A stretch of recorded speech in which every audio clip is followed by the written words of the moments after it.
요한 3서 말씀은 가이오라고 하는 사랑하는 자에게 우리 요한 사도가 개인적으로 편지를 보낸 내용입니다. 그가 참으로 순회 전도자, 복음을 전가하는 형제들에게 아주 잘 대접했지요. 그들을 잘 대접할 뿐 아니라 그들에게 필요한 것을 공개함을 통해서 오늘 말씀에 보면 우리가 이 같은 자들을 영접하는 것이 마땅하니 우리로 진리를 위하여 함께 수고하는 자가 되게 하려 합니다 라고 말씀하는 것입니다. 우리가 복음을 전하는 형제 자매를 잘 대접하는 것은 우리도 함께 복음 전하는 그런 은혜에 참여하는 자가 된다고 하는 것입니다. 오늘 이 가이오 형제에게 이 요한이 보냈던 이 축복의 말씀을 통해서 우리가 은혜 나누기를 생각합니다. 사랑하는 자여 내 영혼이 잘됨같이 내가 범사에 잘되고 강건하기를 내가 간구하노라. 우리 사랑하는 형제 자매들에게 주께서 주시는 복음의 말씀인 것입니다. 첫 번째로는 내 영혼이 잘되기를 바란다고 말했지요. 영혼이 잘돼야 됩니다. 우리가 육신적으로 잘되는 것도 축복이고 출세하고 원하는 것을 이루는 것도 복이 되겠지만은 그러나 예수 그리스도의 십자가를 통해서 구원받은 영혼이 잘되는 것이 너무나 중요한 것입니다. 이것이 먼저 되어야 되는 것이에요. 이것은 하나님과 화평의 관계를 이루는 것입니다. 범죄하고 죄인된 우리가 하나님과 멀어졌죠. 이제 예수 그리스도의 십자가로 이제 가까워졌습니다. 하나님과 화평을 이루게 된 것입니다.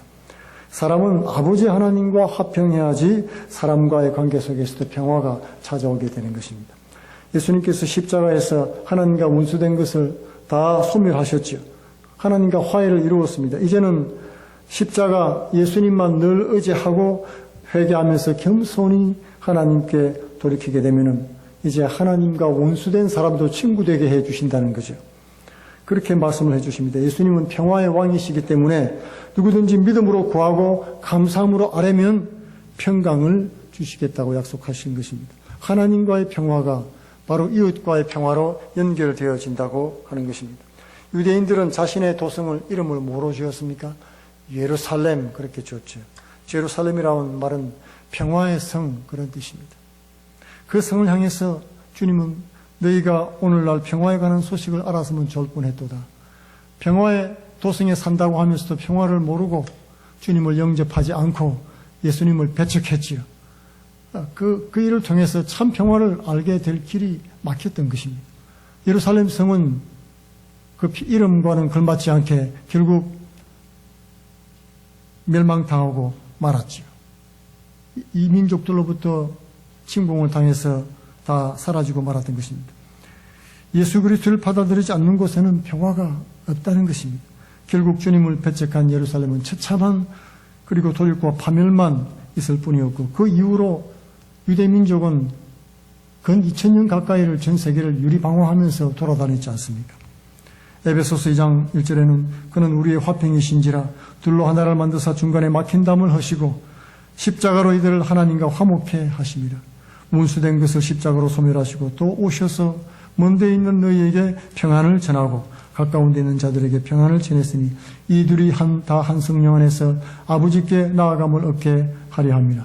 예수님께서 제자들에게 부활하신 후에 나타나셔서 제일 먼저 하신 인사가 무엇입니까? 샬롬이죠. 샬롬. 너희 가운데 평화가 있느냐? 샬롬. 바로 하나님을 만나고 그리스도를 믿고 변화된 사람들에게는 평화를 주시는 것이 가장 큰 축복 중에 하나인 것입니다. 이 세 가지 복 중에 제일 먼저 오는 것이 이 화평의 복이죠. 내 영혼이 잘됨 같이 우리 영혼이 하나님과 잘되는 것입니다. 내 영혼의 변화를 통해서 십자가 예수 그리스도의 공로로 믿음으로 오는 하나님과의 회복을 통해서 오는 복인 것입니다. 그래서 사랑하는 성도님들은 먼저 예수님을 나의 구세주로 믿을 뿐 아니라 예수님을 나의 삶의 주인으로 받아들이고 그분을 중심으로 살아갈 때 우리 영혼이 잘되는 하나님과의 화평의 복을 누리게 되는 것입니다. 우리가 두 번째로 범사에 잘된다고 말씀했죠. 범사에 잘되기를 바란다고 기원했는데 이건 형통하는 것을 말하는 것이죠. 범사에 잘되는 것은 우리가 생각하는 좋은 일들은 다 포함될 수 있겠습니다. 하나님 앞에 인정을 받는 사람, 하나님 말씀을 순종하는 사람에게 주어지는 복이 이 범사에 잘 되는 복인 것입니다. 범사에 잘 된다고 해서 내가 계획하고 내가 어떤 것을 생각하는 그런 것이 아닐 수도 있어요. 아닐 수도 있는 것은 왜냐하면 말씀과 다를 때는 아닐 수도 있다는 것입니다. 신명기 28장에 보면은 순종하는 자에게 주는 복이 쭉 나오죠. 제가 한번 예를 들어 보겠습니다. 내가 하나님 여호와의 말씀을 삼가 듣고 오늘날 명하는 모든 명령을 지켜 행하면, 순종하면, 그런 뜻입니다. 말씀을 순종하면 내 하나님 여호와께서 너를 세계 모든 민족 위에 뛰어나게 하실 것임이라. 이 모든 복이 내게 임하여 내게 미치리니 성읍에서도 복을 받고 들에서도 복을 받고 내 몸의 소생과 토지의 소산과 짐승의 새끼와 우양의 새끼가 복을 받을 것이며 내 광주리와 떡반죽 그릇이 복을 받을 것이며 내가 들어와도 복을 받고 나가도 복을 받을 것이라. 대적이 일어나 너를 치료하면 여호와께서 그들을 내 앞에서 피하게 하시리니 그들이 한 길로 너를 치러 들어왔으나 내 앞에서 7길로 도망하리라. 여호와께서 명하사 내 창고와 내 손으로 행한 모든 일에 복을 내리고 내 하나님 여호와께서 내게 주시는 땅에 내게 복을 주실 것이며 내가 내 하나님 여호와의 명령을 지켜 그 길로 행하면 여호와께서 내게 맹세하신 대로 너를 세워 자기의 성민이 되게 하시리라. 이 이름은 우리가 평소에 좋다고 생각하는, 선하다고 생각하는 그 모든 복을 하나님께 주시는데 여호와의 명령을 지키고 그 길로 행하면, 그런 뜻입니다. 오늘날 내가 삶과 말씀을 듣고 내게 명하는 모든 명령을 지켜 행하면 계속해서 중간에 이 말씀이 들어가지요. 말씀에 순종하면 우리 삶 속에 복이 임한다는 사실을 말씀해 주고 있습니다. 뿐만 아니라 불순종하면 어떤 일이 생기냐. 조금 전에 지금 예를 들었던 그 예의 거꾸로 반대 현상이 일어난다는 겁니다. 내가 만일 하나님 여호와의 말씀을 순종치 아니하면 이 모든 저주가 내게 임하고 내가 내게 미칠 것이며 성읍에서도 저주를 받고 들에도 저주를 받고 들어가나 나가나 저주를 받는다고 말씀하는 것이죠. 동양 사람들은 이 복을 참 귀하게 여기는데 서양 사람도 마찬가지죠. 이 락키라는 거죠. 포춘이라는 거 참 좋아합니다. 그러나 우리가 복을 간절히 원한다고 얻어지는 것은 사실은 아닙니다. 어떤 사람들은 그렇게 얘기해요. 간절히 원하고 계속해서 중얼중얼하고 거기다 어디 적어놓고 하면 복이 임한다고 합니다. 뭐 그런 것도 있을 수가 있겠어요. 왜냐하면 간절히 원하면 원하는 쪽으로 계속 행하게 되어 있지 않습니까?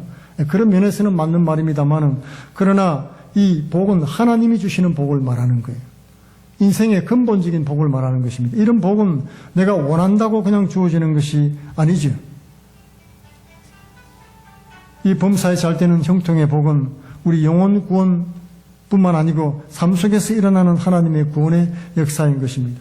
간절히 원하기만 얻어지는 것이 아니고 그분의 말씀을 듣고 순종할 때 오늘 일어난다는 것을 말씀에서 약속해주고 있죠. 심령이 가난한 자는 복이 있다 그랬죠. 복이 많은데 천국이 저희 것입니다. 심령이 가난하면 천국을 얻는다고 말씀하고 있습니다. 애통하는 자는 복이 있다 그랬는데 위로를 얻을 것입니다. 마음 청결한 자는 복이 있다. 하나님을 볼 것입니다.